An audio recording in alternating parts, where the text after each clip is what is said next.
Good morning, guys. Just really quick, I want to go through, get your fan out. I want you guys to go through that. I want to point out a couple of things for you guys.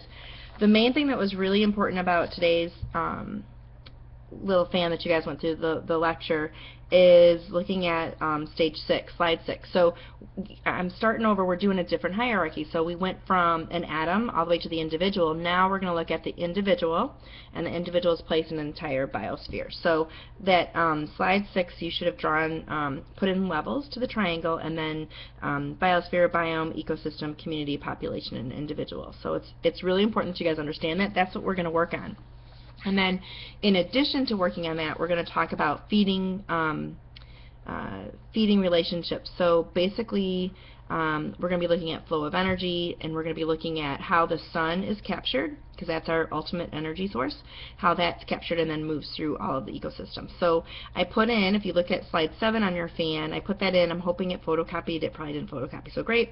But that then gives you the idea, you had the upside down triangle. Well, here we go from an individual all the way to the biosphere. So that's the next level of hierarchy that I need you guys to start memorizing. I need you guys to start understanding individual, population, community, ecosystem, biome, and biosphere. So just really quick, if we think of just our classroom, okay, all of you are the same species, right? People are the same species. We are Homo sapiens. Therefore, those of us in that classroom, those of you in the classroom, you are a population. You're considered a population because you are the same species in an area. That's what makes you a population. If we go to the next level, which is community, I'm sorry to inform you, but there's some other little things living in our room, right? There's probably a whole bunch of different species of bacteria. There are probably cockroaches, although hopefully not. We've been working on that. I haven't seen one in a while. Don't freak out. And probably mice. All right, so all of those species together then in this enclosed area or this set area makes us a community. Communities then work together with the abiotic things to make an ecosystem. So the first time in our new hierarchy, the first time you see abiotics is during the ecosystem. So we've got the sun coming into play, we've got water coming into play, we've got nutrients coming into play. And that's our ecosystem.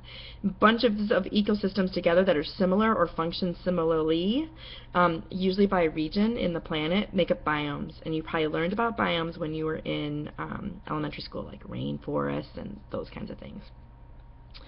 Rainforests, grasslands. So we'll review a little bit about that, but for the most part, that's what's most important there. So that's what you looked at in slide 8, and I just wanted to kind of go through that, and especially under slide 8, question 2. So in our original hierarchy that you guys learned, the abiotics would have been the atom and molecule, but now we're learning a new hierarchy. So the first time abiotics come into play from an individual through a biosphere is at the ecosystem level, and it's important that you guys understand that. So then I want you guys to skip in your fan. Go ahead and skip to 14 through 17. And I just want to talk about some of the critters. I love the redwood forests. I think they're really cool. Throughout this unit, I want to introduce you guys to some different ecosystems that are kind of my favorite that I enjoy, and some organisms that I think are pretty cool, and I think you guys will enjoy them. And banana slugs happen, redwood forests and banana slugs happen to be one of those organisms. So a banana slug is probably 7 inches long typically. So that would actually be longer than most of your hands. Really huge slugs.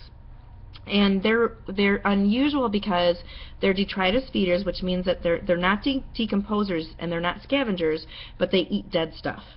But in addition to eating dead stuff, they also like fungus, so they eat a lot of mushrooms, and they also eat fruit. They love fruit. So the banana slug is a really weird organism in that it tends to fall into 2 different feeding categories. It can be a detritus feeder, but it can also be a consumer, and that's just really unusual. The next one is the giant salamander and the banana slug, if you remember that picture. So if the banana slug is 7 inches, the giant salamanders, they're about 1 foot long or so. They're actually really big. And again, another feeding, they're a consumer because they eat predators. They actually prefer, they're a predator, they actually prefer to eat not plants or fruits, although there probably are opportunistic and would probably eat them if they didn't have anything else, but they prefer to be predators. And then fire and the giant redwood. And I'm hoping to kind of switch your view or change your mind about fire. You've probably learned that it's a really destructive force, and of course it is, but it is really important in nearly every ecosystem in North America and across the world. If you suppress fire, which is what we used to do, we used to find all kinds of problems with doing that. We're actually going to be having a prescribed fire at Elgin High School sometime this month on our nature trail. So part of the reason I want to bring this in and talk about this concept with you guys is that hopefully you're going to get to see one actually taking place. So just like you get prescribed a medicine when you're not well, we prescribe fires to ecosystems that are not healthy for a myriad of reasons, and we'll talk about that a little bit more as this unit goes on. The last one is really important to understand. That's the crux of everything we're going to be learning for the next couple weeks, and that is the fact that the sun is the ultimate energy source. And because we cannot take in the sun and just make energy, we have this thing called a food chain, and we have this thing called a food web, and we have these laws of thermodynamics, and all of this works together in the biosphere to actually transfer energy up a food chain so that everything and everyone can survive. And so that's what we're going to be working on. I anticipate the summative assessment for this unit, it's going to be a little bit of a longer unit, I think, for that summative assessment to take place just before Thanksgiving break. So it might be the week before, depending. I don't like to give you too much information. I think it's easier to take a test over a little smaller amount of information, but it just kind of depends. My other goal for you guys would be that maybe we could get outside and start looking at some things, looking at some ecosystems and that kind of thing, but that means that you're outside in the cold weather, which I love. I don't know if you do. Alright, well, I've never done this before, so hopefully this worked and wasn't totally annoying and helped you guys with your fan a little bit. I will see you guys soon. Be good. Bye.